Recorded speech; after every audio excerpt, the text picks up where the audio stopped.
Hello students, good morning, जय हिंद। मैं Vipin sir और जीव का केमिस्ट्री क्लासेस में आपका एक बार फिर से स्वागत है। हेलो स्टूडेंट्स, आप पढ़ रहे हैं क्लास ट्वेल्थ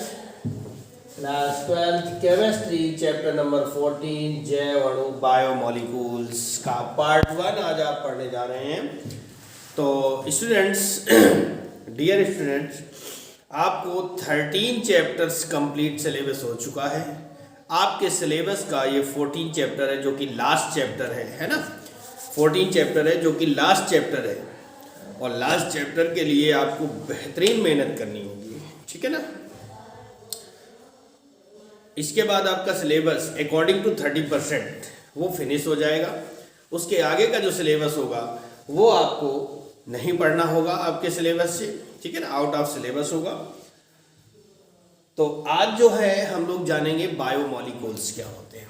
वैसे आपने बायोलॉजी में पढ़ रखा होगा, बायोलॉजी में सब्जेक्ट है आपका कार्बोहाइड्रेट। बायोमोलिक्यूल्स क्या होते हैं? तो वे पदार्थ जो हमारी बॉडी के निर्माण के लिए, जो हमारे शरीर के निर्माण के लिए आवश्यक होते हैं, इस बॉडी की रचना करते हैं, निर्माण करते हैं, है ना, जो बॉडी को निर्माण करते हैं, संरचना करते हैं, उसको बनाते हैं, बनाने के लिए जो आवश्यक होते हैं उन्हें बायोमोलिक्यूल्स या जैव अणु कहा जाता है।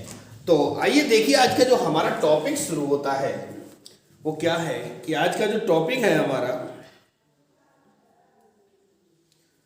वो यहीं से शुरू होता है कि सबसे पहले हम लोग हेडिंग डालते हैं जैव अणु। सबसे पहले तो हम यही जान लेते हैं कि बायोमोलिक्यूल्स होते क्या है ना। बायोमोलिक्यूल्स होते क्या है, इनके बारे में जान लेते हैं, तत्पश्चात आगे बढ़ते हैं। तो क्या कह सकते हैं डेफिनेशन में कि वे पदार्थ जो जीवधारी के शरीर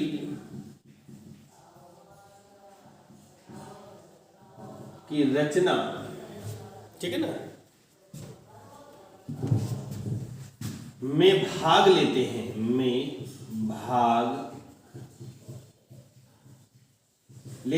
वे पदार्थ जो जीवधारी के शरीर की रचना में भाग लेते हैं, ठीक है ना, वे पदार्थ जो जीवधारी के शरीर की रचना में भाग लेते हैं जैव अणु कहलाते हैं।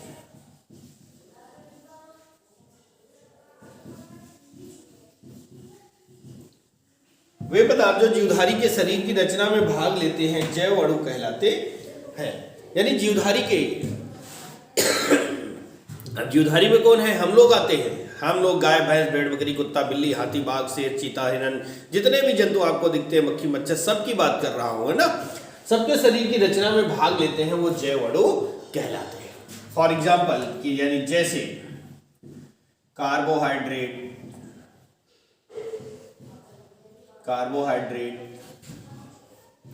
Vitamins, protein, carbohydrate, vitamin, protein, वसा को लिपिड भी कहते हैं। लिपिड के अलावा इसको फैट भी बोला जाता है ना। Carbohydrate, vitamins, lipids, enzymes, hormones,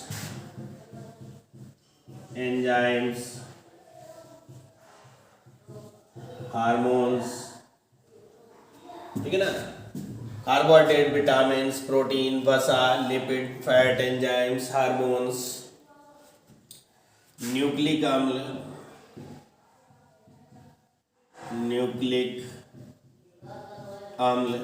अब न्यूक्लिक अम्ल में कौन कौन होते हैं? डीएनए और आरएनए आते हैं। इसके अलावा लास्ट में बचता है खनिज लवण। खनिज भी हमारी बॉडी के लिए बहुत आवश्यक होते हैं। आयरन, जैसे कि आयरन होता है, आयरन की कमी से हमारे बॉडी में खून की कमी हो जाएगी और हम लोग प्रॉब्लम में फंस जाएंगे, है ना। तो आयरन की कमी से क्या होता है? ब्लड की कमी हो जाती है, अरक्तता नामक रोग हो जाता है, अर्थात खून की कमी नामक रोग हो जाता है हमारी बॉडी में, ठीक है। ये हो गया जैव अणु। मेरे ख्याल से समझ में आ रहा होगा। तो भैया समझ में आ रहा है तो एक लाइक ठोको, एक शेयर करो, जरूरी है। इतनी कंजूसी क्यों करते हो भाई, है ना। करते रहिए। देखिए, अब आप अपने एग्जाम की तैयारी के लास्ट स्टेज पर आ चुके हैं। एक डेढ़ महीने बाद आपका एग्ज़ाम होगा और एक डेढ़ महीने आपका लास्ट चैप्टर भी चल रहा है ना। तो यहीं से आपका शुरू होता है और इसके बाद में हम आपके लिए बहुत छोटे छोटे और शॉर्ट क्वेश्चन लाएंगे जो आपके लिए प्रिपरेशन के लिए बहुत ज़रूरी है। तो आज जो हम हेडिंग डालेंगे वो हेडिंग क्या होगी हमारी, एक क्वेश्चन लेके चलते हैं, क्वेश्चन नंबर 1। ठीक है, क्वेश्चन नंबर 1 हम लेकर चलते हैं। हमारा क्वेश्चन है कि कार्बोहाइड्रेट्स क्या हैं, कार्बोहाइड्रेट्स क्या है, इनका वर्गीकरण कीजिए। इनका वर्गीकरण करते हुए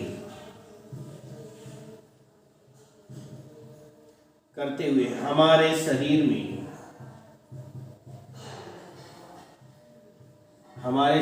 महत्व समझाइए। हमारे शरीर में महत्व समझाइए, ये क्वेश्चन बनता है। और अब हम लोग चलते हैं आंसर पे। क्या होता है, हेडिंग डाल देते हैं कार्बोहाइड्रेट्स।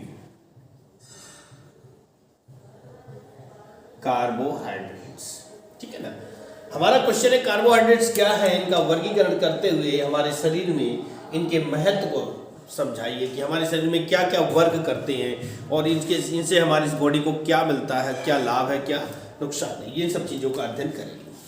तो जो होता है तो देखेंगे क्या कि कार्बोहाइड्रेट जो होते हैं इनके बारे में लिख सकते हैं। कार्बोहाइड्रेट हमारे भोजन की, कार्बोहाइड्रेट्स हमारे भोजन की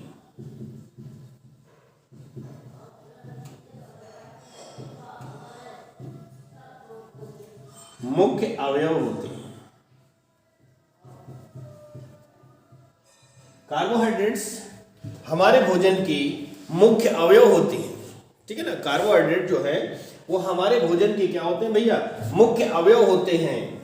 क्या होते हैं मुख्य अवयव में, इनके भी बारे में देखेंगे। मुख्य अवयव होते हैं यानी मुख्य रूप से कहते हैं। जैसे कार्बोहाइड्रेट हमें किससे मिलता है, गेहूं से मिलता है। तो रोटी तो हमें खानी है, सब्जी चाहे पनीर खाए, चाहे छोले खाए, कोई भी सब्जी खा सकते हैं, दाल खाएं, है ना, मांस मछली कुछ भी खाएं, लेकिन रोटी तो खाएंगे ही ना साथ में। तो मुख्य अवयव क्या हुआ, रोटी, यानी कार्बोहाइड्रेट हो गया। ठीक है, इनका मुख्य कार्य शरीर को, इनका मुख्य कार्य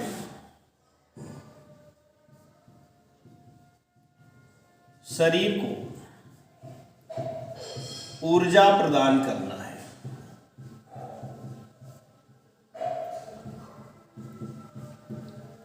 इनका मुख्य कार्य क्या होता है, हमारे शरीर को ऊर्जा प्रदान करना होता है। यह ऊर्जा भोज्य पदार्थों की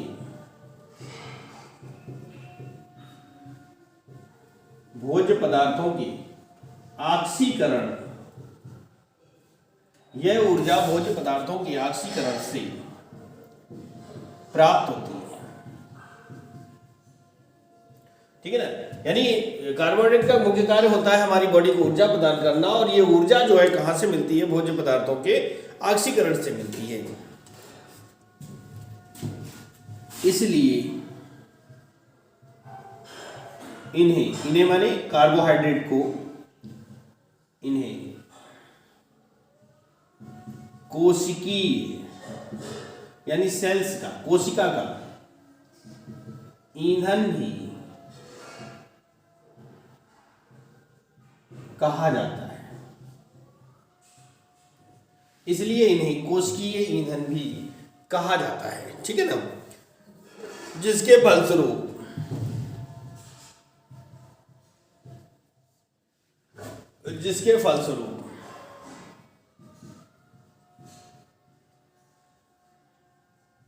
CO2, H2O तथा ऊर्जा प्राप्त होती है। जिसके फलस्वरूप CO2, H2O तथा ऊर्जा प्राप्त होती है। और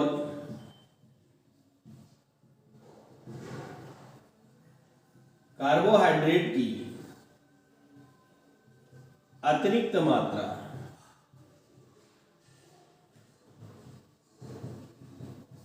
कार्बोहाइड्रेट की अतिरिक्त मात्रा ग्लाइकोजन के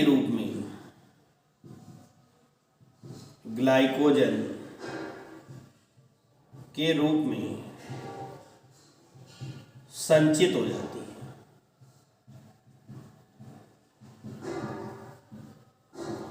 है ना।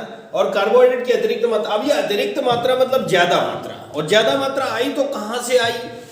अब बात यही होती है ना कि जैसे कि मान लो दावत है, क्या है भैया, दावत है, तो दावत में क्या होता है, फ्री का खाना होता है, तो जो मिले सो खाए जाओ खाए जाओ खाए जाओ खाए जाओ, है ना। फ्री का खाना है, चाउमीन भी खा लो, पास्ता भी खा लो, मैक्रोनी भी खा लो, गोलगप्पे भी खा लो, है ना, रोटी खा लो, दाल चावल प्रोटीन सब खाते जाओ खाते जाओ खाते जाओ, फ्री का है भैया, आज ही आज मौका है, रोज रोज थोड़ी नहीं होता है ना।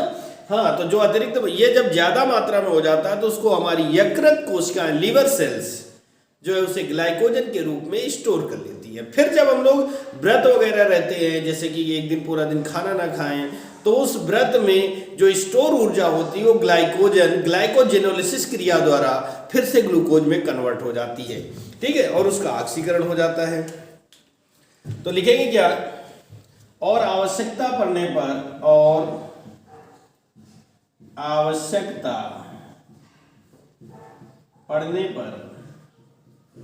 ग्लूकोज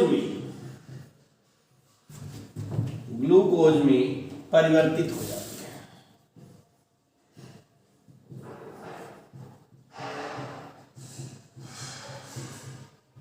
आवश्यकता पड़ने पर ग्लूकोज में परिवर्तित हो जाती है। कैसे, आइए इक्वेशन देते हैं। C6H12O6 ये हमारा ग्लूकोज है, प्लस 6O2 इसका ऑक्सीकरण होगा, तो बनेगा 6CO2 plus 6H2O plus 673 kilo calorie ऊर्जा। इतनी ऊर्जा यानी ग्लूकोज के एक अणु से या कार्बोहाइड्रेट के एक अणु से 673 किलो कैलोरी ऊर्जा हमें प्राप्त होती है। यह ऊर्जा हमारी जो है एटीपी के रूप में, ठीक है ना, यह ऊर्जा जो है हमारी एटीपी के रूप में संचित हो जाती है हमारी बॉडी में। फिर इसका जब हम उपयोग करते हैं दैनिक कार्यों में, यानी चलना उठना बैठना इन सब कार्यों में उपयोग करते हैं, तो इसका उपयोग हो जाता है, ठीक है। आगे चलते हैं, इसको डिफाइन करते हैं।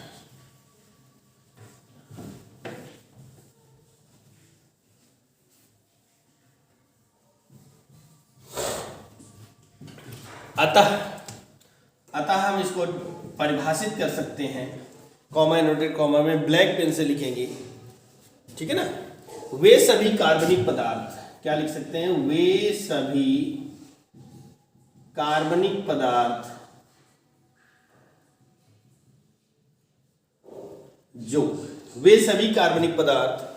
जो जल अपघटित होकर, ठीक है ना, वे सभी कार्बनिक पदार्थ जो जल अपघटित होकर पॉलीहाइड्रोक्सी एल्डिहाइड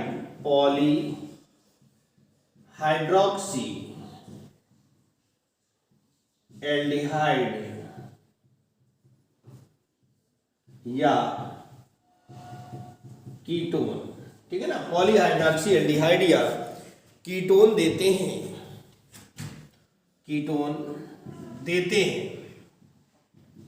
तथा जिनमें कम से कम एक कार्बन परमाणु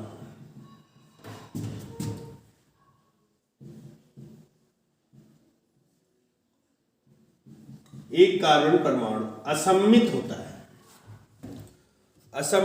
है, ठीक है ना।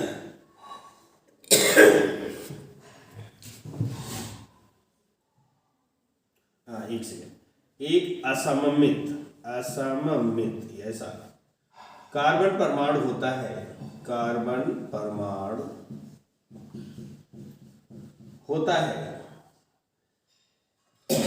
कार्बोहाइड्रेट्स कहलाते हैं।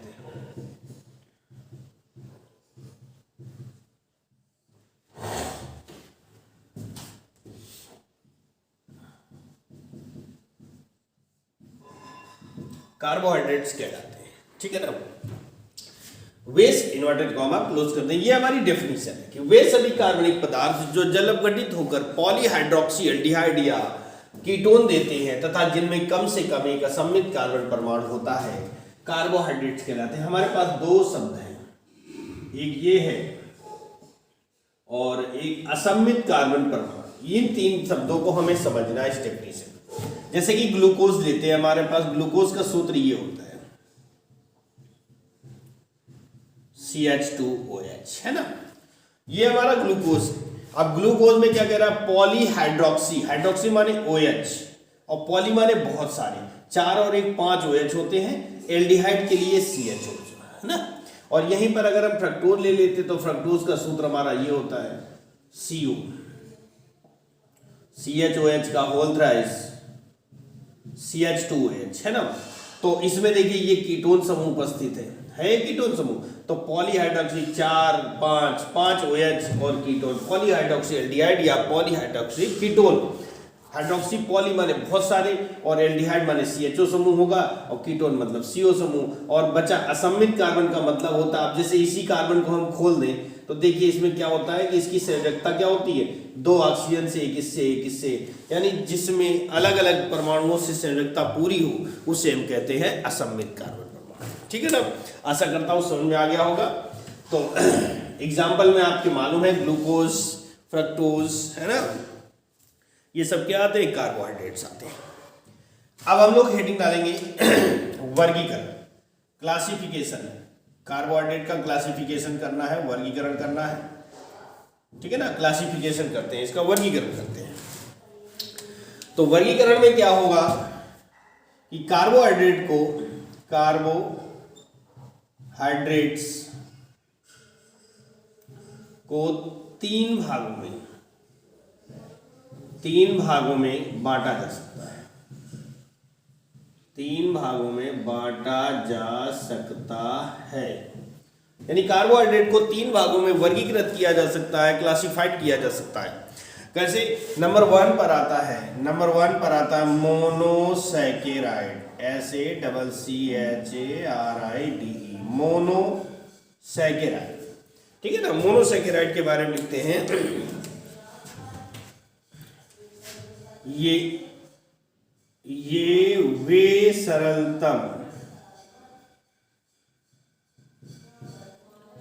वे सरलतम शर्कराएं हैं जो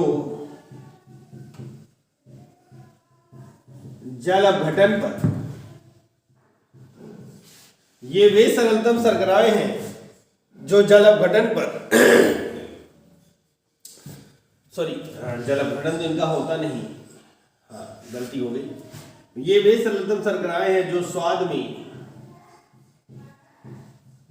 मीठे एवं जल में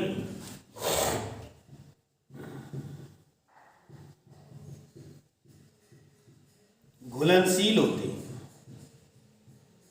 ठीक है ना। ये वे सरलतम शर्कराएं हैं जो स्वाद में मीठे एवं जल में घुलनशील होते हैं, यानी खाने में मीठे भी लगते हैं और जल में डिजोल्व भी हो जाते हैं, घुल जाते हैं। जैसे कि ग्लूकॉन डी होता है ना, मार्केट में मिलता है, 1 चम्मच पिए तुरंत शक्तिदायक कोई नहीं है ऐसा ग्लूकॉन डी जैसा, एडवर्टाइज बहुत सारी देखी होगी, है ना।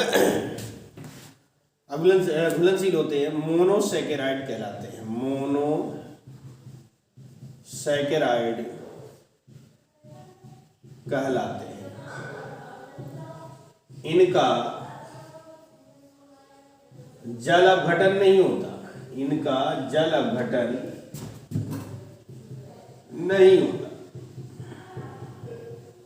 ठीक है ना। ये जल अपघटित नहीं होते हैं, ये जल में घुल जाते हैं लेकिन अपघटित नहीं होते, अर्थात ये अपने अन्य भागों में टूटते नहीं है, ठीक है ना। इनके अंतर्गत वे शर्कराएं आती हैं जो नहीं, जिनमें, इनके अंतर्गत वे शर्कराएं आती हैं जिनमें 3 से 7 कार्बन परमाणु होते हैं, 3 से 7 कार्बन परमाणु होते हैं, है ना। कम से कम 3 और मैक्सिमम 7 कार्बन परमाणु होते हैं, इसके अंतर्गत वे शर्कराएं आती हैं। जैसे कि एग्जाम्पल के तौर पे एग्जाम्पल है हमारा ग्लूकोज, है ना। अब ग्लूकोज का सूत्र क्या होता है, C6H12O6, फ्रक्टोज C6H12O6, है ना। दोनों का सूत्र अणुसूत्र वही हुआ, लेकिन संरचना सूत्र में अंतर होता है। इसमें एल्डिहाइड समूह होता है और इसमें कीटोन समूह होता है, ठीक है ना। ये हो गई हमारी क्या, सरल मोनोसैकेराइड, यानी वे शर्कराएं जो स्वाद में मीठे एवं जल में घुलनशील होते हैं तथा इनका जलवघटन, मोनोसैकेराइड कहलाते हैं, इनका जलवघटन नहीं होता। इनके अंतर्गत वे शर्कराएं आती हैं जिनमें कम से कम 3 से, अब इनमें 6 कार्बन तो कम से कम 3 और मैक्सिमम 7 कार्बन परमाणु होते हैं। अब नंबर 2 पर हमारी जो हेडिंग आती है वो होगी ओलिगोसैकेराइड। नंबर 2 ओलिगोसैकेराइड, ओलिगोसैकेराइड्स, ठीक है ना। अब इसमें क्या लिख सकते हैं कि ये वे सरलतम शर्कराएं हैं, ये वे सरलतम शर्कराएं हैं, है ना। कैसी शर्कराएं हैं कह रहे हैं, जो सरलतम है, सिंपल है, यानी जिनकी संरचना सरल होती है, सिंपल होती है, जो जल अपघटन पर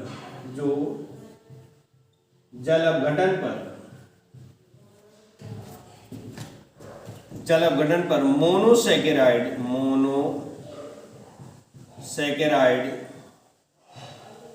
के 2 से 10 अणु देते हैं, यानी ये वे सरलतम शर्कराएं हैं जिनका जल अपघटन होता है और जल अपघटन कराने पर मोनोसैकेराइड के कम से कम 2 और मैक्सिमम 10 अणु देते हैं। ओलिगोसैकेराइड कहलाते हैं, ओलिगोसैकेराइड कहलाते हैं।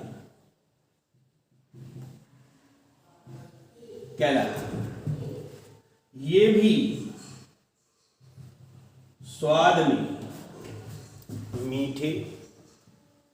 स्वाद में मीठे एवं जल में घुलनशील होते हैं। ये भी स्वाद में मीठे एवं जल में घुलनशील होते हैं, ठीक है ना। हाँ जी, ये भी स्वाद में मीठे एवं जल में घुलनशील होते हैं। इसके अंतर्गत निम्न शर्कराएं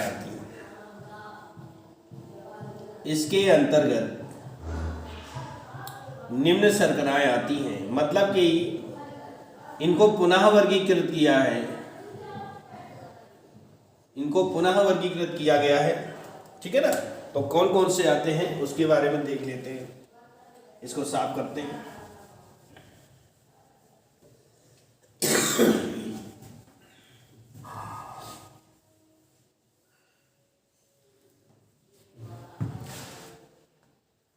तो नंबर ए पर हमारी जो हेडिंग बनती है वो है डाइसैकेराइड।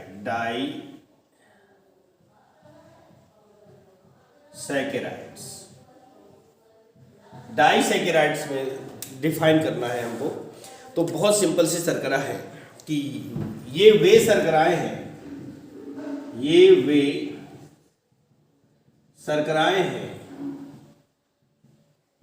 जो जल अपघटन पर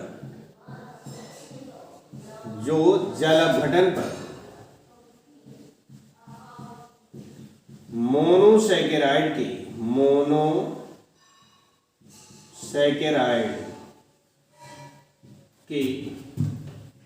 2 अणु देती है ना। ये वे शर्कराएं हैं जो जल अपघटन पर मोनोसैकेराइड के 2 अणु देती हैं, डाइसैकेराइड कहलाते हैं। डाइसैकेराइड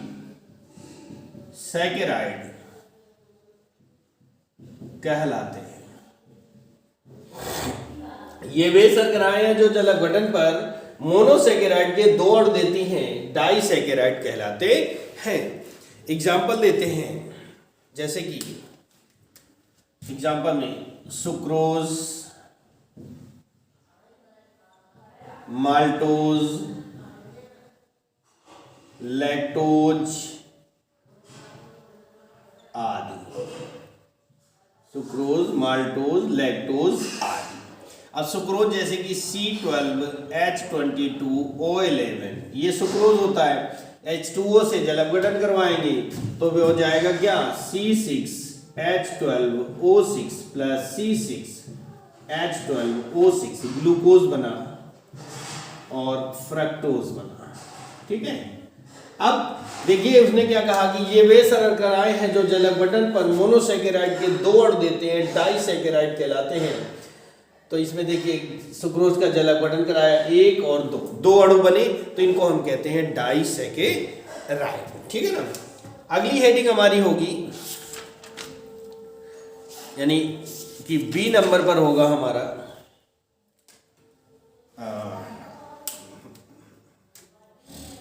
बी नंबर पर होगा ट्राइसेकेराइड। ट्राइसेकेराइड। अब इसकी भी डेफिनेशन तो भैया वही हो जाएगी कि ये वे शर्कराएं जो जल अपघटन पर मोनोसेकेराइड के तीन अणु देते हैं। कितने भैया, तीन अणु देते हैं, वो कहलाते हैं हमारे क्या, ट्राइसेकेराइड। तो इसकी डेफिनेशन आप लोग स्वयं लिख लेंगे कि ये वे शर्कराएं जो जल अपघटन पर मोनोसेकेराइड के तीन अणु देते हैं। हम तो एग्जाम्पल पर चलेंगे। ठीक है। डेफिनेशन आपकी वही है, जैसे कि रेफिनोज, ये हमारी होती है ट्राइसेकेराइड।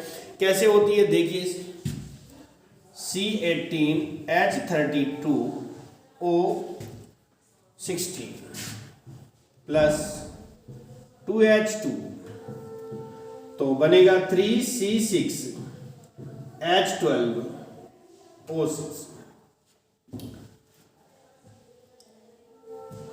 3C6H12O6। ठीक है ना। ये स्टेजोज। अब इसने कितने अणु दिए, ग्लूकोज बना, कितने, तीन मॉलिक्यूल दे रहा है, तीन मॉलिक्यूल दे रहा है, तो इसे हम ट्राइसेकेराइड कहते हैं। ठीक है ना। नंबर सी पर आता है टेट्रासेकेराइड। टेट्रासेकेराइड। ठीक है ना। टेट्रासेकेराइड के बारे में जान लेते हैं हम लोग, क्या होते हैं। टेट्रा माने चार होता है, तो डेफिनेशन वही होगी, ये वे शर्कराएं हैं जो जल अपघटन पर मोनोसेकेराइड के चार अणु देते हैं। कितने देते हैं, चार। एग्जाम्पल पर चलते हैं। एग्जाम्पल है हमारा स्टैचियोज।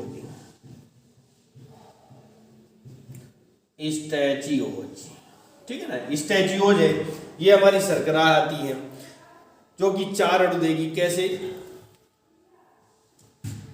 C24H42O21, C24H42 और O21, ये इसका सूत्र होता है, और प्लस 3H2O, तो बन जाएगा 4C6H12O6। 42 12 42 48। ठीक है, ये बन गया। तो इसने कितने दिए, चार मॉलिक्यूल्स देते हैं, तो इसे हम टेट्रासेकेराइड कहते हैं। इसी तरह अगर आगे बढ़े, पेंटासेकेराइड, हेक्सासेकेराइड, जो 5 देगा, जो 6 देगा, है ना। तो आपकी समझ में ये आ गया होगा। अब हम लोग आगे बढ़ते हैं, इसलिए इसको यहां से साफ करते हैं। आपने नोट भी कर लिया होगा।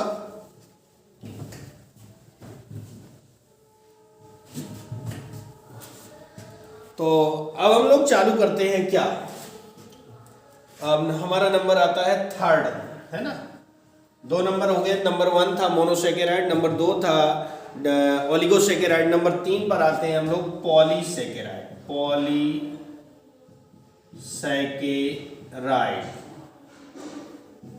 पॉलीसेकेराइड की बात करते हैं, है ना। तो अभी तक पढ़ रहे थे सरल शर्कराएं, लेकिन ये जटिल शर्कराएं होती हैं। ये जटिल शर्कराएं हैं जो जल अपघटन पर मोनोसेकेराइड मोनोसेकेराइड के हजारों, ये जटिल शर्कराएं हैं जो जल अपघटन पर मोनोसेकेराइड के हजारों अणु देते हैं। यानी ये बहुत बड़ी शर्कराएं हैं, ठीक है ना, ये बहुत बड़ी शर्कराएं हैं जिनकी संरचना बहुत जटिल होती है और ये जल अपघटन कराएं तो मोनोसेकेराइड के हजारों अणु बनते हैं, हजारों अणु देती हैं। ये ना तो स्वाद में मीठे होते हैं और ना ही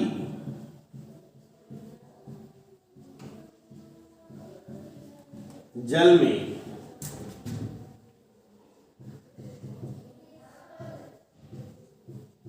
घुलनशील होते हैं।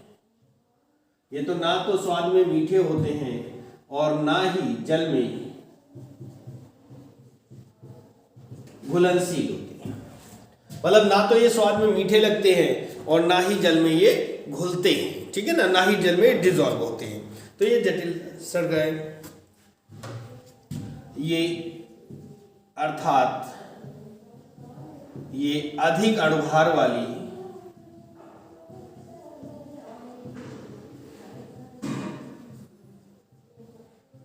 शर्कराएं हैं, ठीक है ना, अधिक अणुभार वाली शर्कराएं हैं, इनका अणुभार भी ज्यादा होता है। जैसे कि for example starch, cellulose, chitin आदि, ये हमारी अधिक अणुभार वाली शर्कराएं होती हैं, जटिल संरचना होती है। एग्जाम्पल के तौर पे लेते हैं NC6H10O5 का होल N। अब इसमें क्या मतलब बहुत सारे अणु हो सकते हैं, है ना, बहुत सारे अणु हो सकते हैं, प्लस NH2O एरो मार्क बनेगा NC6H12O6। अब यहां पर N से मतलब जैसे कि स्टार्च का ये सूत्र है ना, N से मतलब होगा 1000, 2000, 4000, कितने भी मॉलिक्यूल्स हो सकते हैं, उसी हिसाब से N की वैल्यू यहाँ पर आ जाएगी और ग्लूकोज के अणुओं की संरचना हो जाएगी, ठीक है ना। आई बात समझ में? तो ये था हमारा क्या, पॉलीसेकेराइड का यानी कार्बोहाइड्रेट्स का वर्गीकरण। अब हम लोग चलते हैं क्या, इसको साफ करते हैं।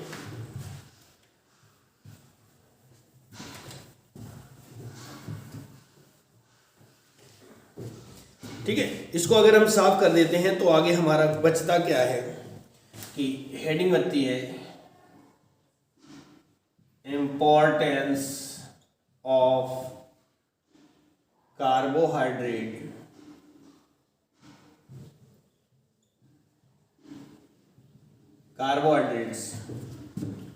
इन आवर बॉडी, यानी हमारे शरीर में कार्बोहाइड्रेट्स का महत्व हमारे शरीर में कार्बोहाइड्रेट्स का महत्व क्या है, क्या इंपॉर्टेंस है। तो ठीक है, नंबर 1 पॉइंट में लिखेंगे। नंबर 1 है हमारा यह हमारे शरीर को ऊर्जा प्रदान करते हैं, यह हमारे शरीर को ऊर्जा प्रदान करते हैं, मतलब ऊर्जा देते हैं चलने फिरने, उठने बैठने, खेलने कूदने, दौड़ने भागने, जितनी भी दैनिक क्रियाओं को करने के लिए शरीर को ऊर्जा चाहिए। वो ऊर्जा कहाँ से मिलती है, कार्बोहाइड्रेट के ऑक्सीकरण से मिलती है। इसलिए इन्हें कोशिकीय ईंधन या जैव ईंधन, बायोफ्यूल कहा जाता है ना, कोशिकीय ईंधन या जैव ईंधन भी कहा जाता है। सेकेंड पॉइंट है हमारा यह हमारे शरीर में ग्लाइकोजन के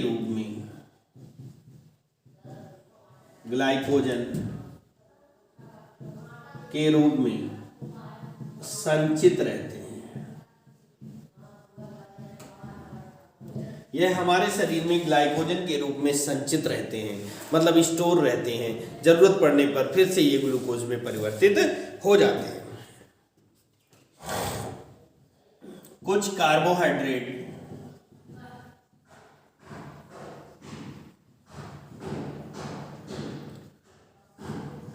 पादप कोशिका भित्तिका यानी सेल वॉल का निर्माण करते हैं, जैसे सेलुलोज,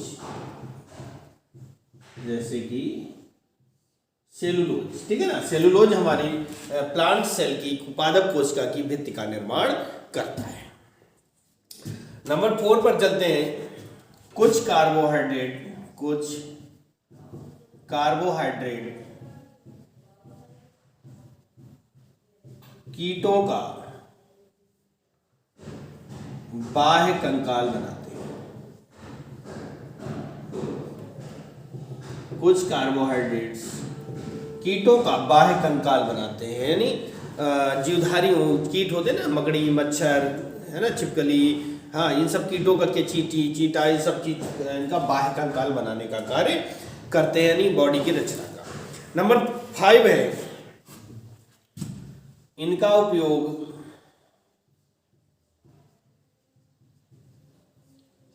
भोज्य पदार्थों के निर्माण में भी किया जाता है। अब भोज्य पदार्थ में जैसे कि बिस्किट वगैरह बनते हैं, शुगर फ्री बिस्किट बनते हैं, और इसमें होगा, जैसे इसका एग्जाम्पल आता है काइटिन। कीटों का बाह्य कंकाल कौन बनाता है? काइटिन बनाता है, ठीक है भैया, काइटिन बनाता है। तो ये थे हमारे number 1, number 2, number 3, number 4, number 5। ये था हमारे कार्बोहाइड्रेट्स का आवर बॉडी के अलावा ये भी कह सकते हैं इन लिविंग ऑर्गेनिज्म, मतलब सभी जीवधारियों की बात होती है, यानी जैविक शरीर पर, ठीक है ना, जैविक शरीर पर इन सब का कार्बोहाइड्रेट्स का महत्व क्या होता है। तो इस तरह से भैया आपके यानी चैप्टर नंबर 14 का पहला क्वेश्चन, एक टॉपिक कार्बोहाइड्रेट्स आपका फिनिश होता है, और इसके आगे के टॉपिक जो लिपिड, वसा वगैरह होंगे, वो सब आपको कंटिन्यू 1 बाय 1 करके आपको मिलते रहेंगे, ठीक है ना। तो आज का जो क्वेश्चन था यह समाप्त हो गया। तब तक के लिए नमस्कार, और वीडियो पसंद आए तो लाइक करें, शेयर करें भैया, ना भूलें। और चैनल को उसमें नए हैं तो सब्सक्राइब करके आप सारे वीडियोस प्लेलिस्ट पर जाकर के देख सकते हैं। अनसॉल्व को कंटिन्यू रखें, अनसॉल्व लगाने से आपकी बहुत बड़ी तैयारी होती है। ओके, थैंक यू, जय हिंद, जय भारत।